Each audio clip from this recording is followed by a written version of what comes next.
and the caliphate had achieved great deal of success.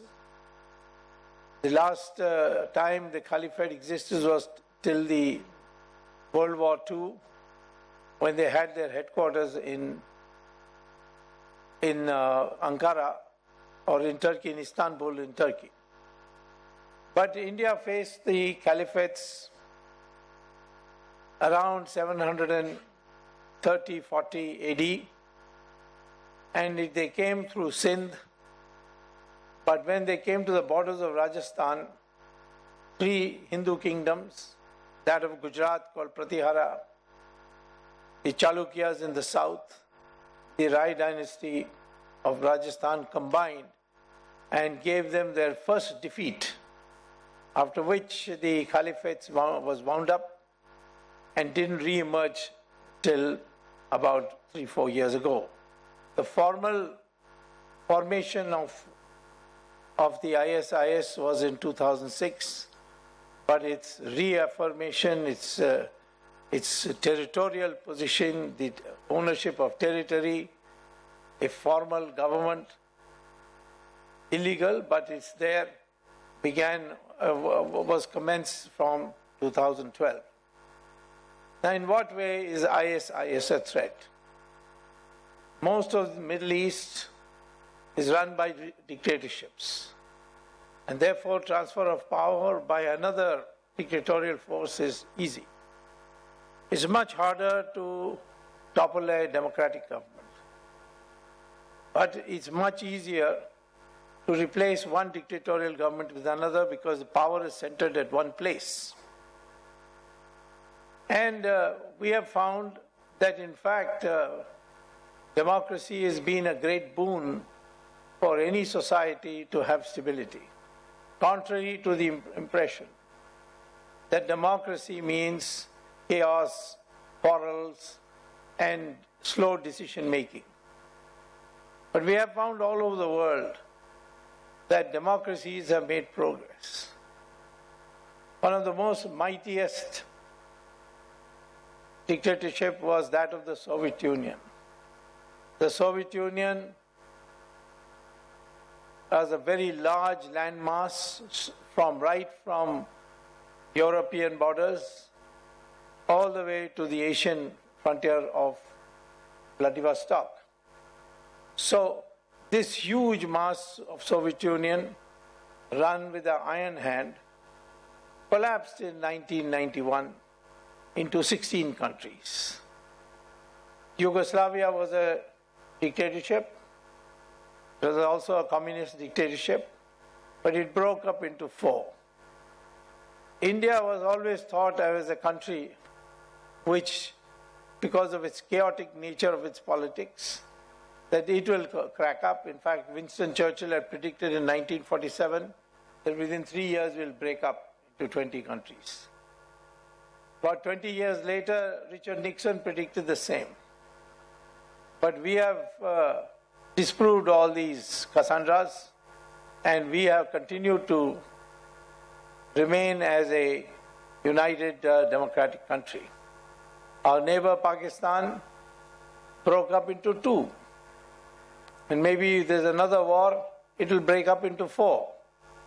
Because that is the situation today in Pakistan. In Pakistan today, there's a democratic government, but it has no voice.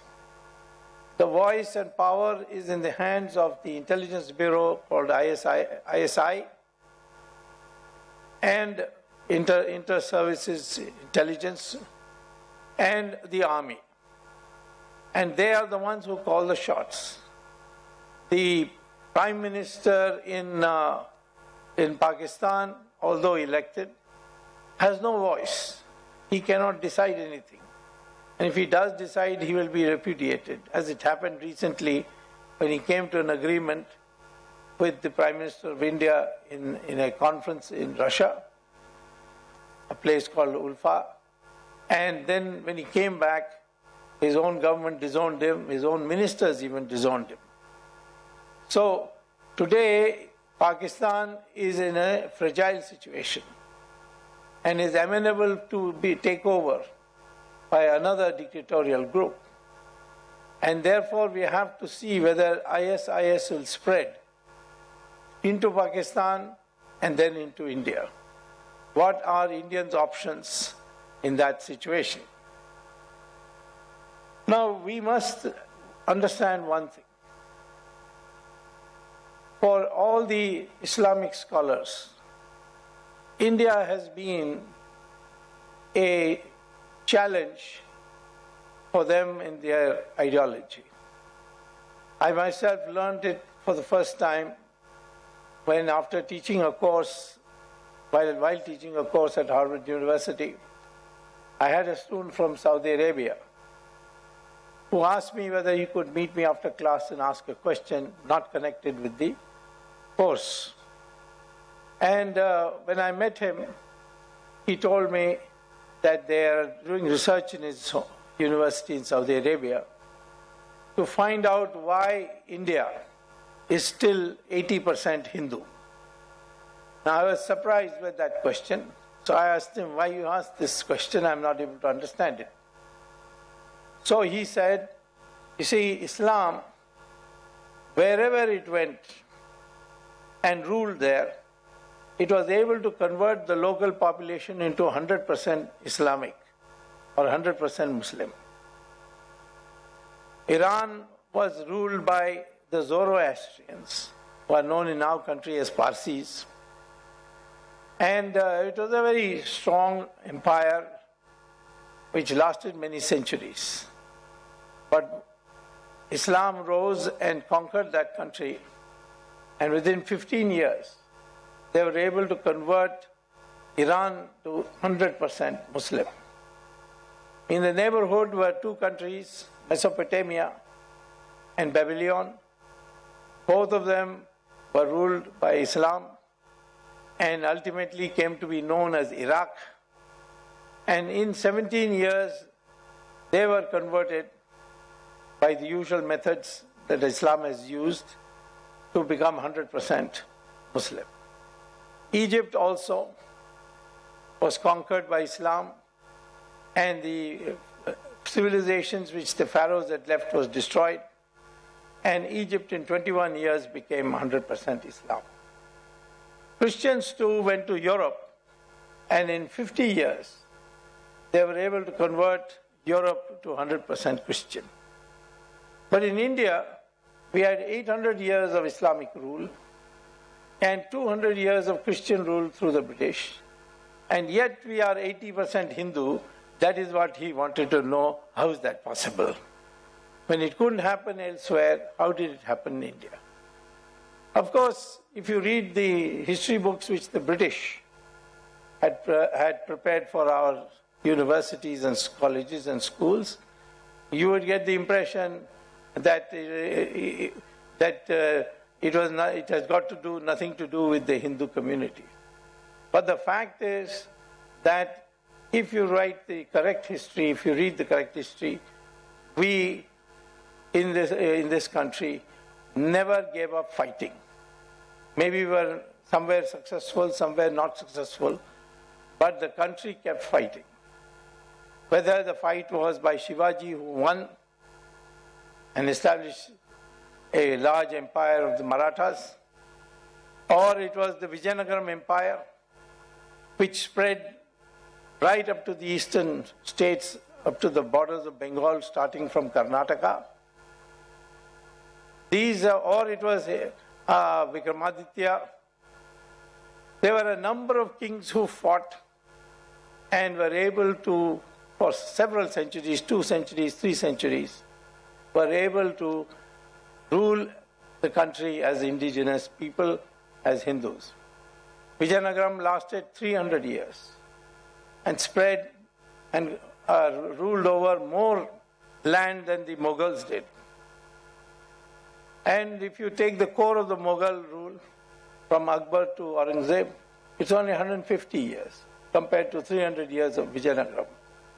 But if you read our history books, you'll find a chapter for each Mughal emperor. Akbar, Shah Jahan, Jahangir, or rather Jahangir first and then Shah Jahan, and then Aurangzeb.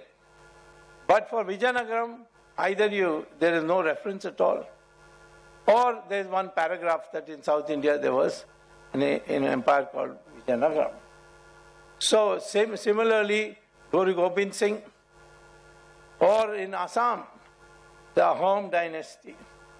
The Ahom dynasty was of those Thailand people from Thailand who came to India, settled down and adopted Hinduism, and founded a Hindu dynasty.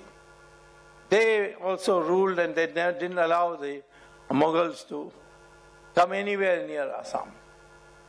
So this fighting was there all through. In the British period also we found that. We found people who were victorious, people who were defeated, but the country held them in high esteem throughout. For example, Rana Pratap. Rana Pratap didn't win. In fact, he lost everything and he had to go to the forest and survive by drying grass and making chapati out of it. But the spirit of fighting continued. His cousin, Man Singh of Jaipur, had collaborated with Akbar. And one day he came to the forest with a message from Akbar and told Rana Pratap that I have a message that if you accept Akbar as the emperor of India, the Badshah, then he will return all your Udaipur palace and everything back to you and you can live comfortably. So Rana Pratap said, I will not do that. I will not accept him as the emperor of India. So then his cousin said, what are you going to do? Spend all your life eating chapatis made out of grass? What will you get out of it? So Rana Pratap replied, what I'll get out of it is this, that future generations, mothers will name their sons after me, but on your name they will spit. That's enough for me. That's what will I get out of it. Rani Jhansi fought and lost, but she's a great heroine. Similarly, in Karnataka, Rani Chennamma, in Tamil Nadu, Kattabomman, every part of India, either they fought. The Tirumala Nayaka kingdom of Madurai actually uprooted all the Muslim sultans that were there when they came, and they, right from Rameshwaram to Mysore, they cleaned up and restored and set up for almost 100 years a Hindu empire. So this is this reason why, unlike Iran, unlike Iraq, unlike Egypt, India was one country which did not capitulate, kept fighting, and that is why today we are 80% Hindu. And this is what the ISIS also says, that India is an incomplete chapter of Islamic history. Everywhere else we have conquered, we have converted the entire population, but not in India. And therefore, to complete the history, we have to conquer India. And they have in their documents now formally stated that for the ISIS there are three main enemies. One is United States, second is Israel, and third is India. All three countries are democratic countries, and they have made it into a special target. But the latest document of ISIS says that America is an enemy, but it is far away. The real strategy has to be to finish off our duties or our goals or objectives for countries which are near us. And that is why they have identified India as a country where they need to recruit people and create a new war with us so that the history can be completed from their point of view. So we have to prepare for this. There is no use in thinking in terms of, well, there is nothing on the newspapers about this, or there is no immediate threat to be visible. When we prepare, we must prepare on the basis of potentialities. We cannot prepare on the basis of what might happen, might not happen. This was the mistake Jawaharlal Nehru made with China. Certainly, trying for a friendship with China, nothing wrong with it. But that is foreign policy. When it comes to defense policy, we have to look at the potential, the capability of that country, and accordingly prepare. China was continuously arming itself and developing its military potential. Whereas Jawaharlal Nehru thought, since we are friends with China and we call them brothers, Hindi, Chini, bye-bye, therefore there's no need even for an army. At one stage he said there's no need for an army. And then one day China changed its mind and we were not in a position to defend ourselves. So we always have to prepare when it comes to defense. We have to prepare for the potential, the capacity of the opponent, capacity of anybody else on your neighborhood. What is his strength and whether our strength is equal to that. Even if on foreign policy we try to achieve friendship by meeting, talking, passing resolutions, but as far as the potential is concerned, we must never forget. So therefore today the ISIS, being the richest terrorist force, it wants to come into India. And how does it propose to come to India? It proposes to come to India by first leveraging the illegal network which has already been set up in parts of India by the ISI, that is the intelligence service of Pakistan, and the terrorists that they have trained have been sent across. Today we have therefore to understand that we have had terrorist attacks in our country, and it has been done, even the parliament was not safe. It was attacked because of the valor of our people, the presence of mind. None of these could effect permanent damage.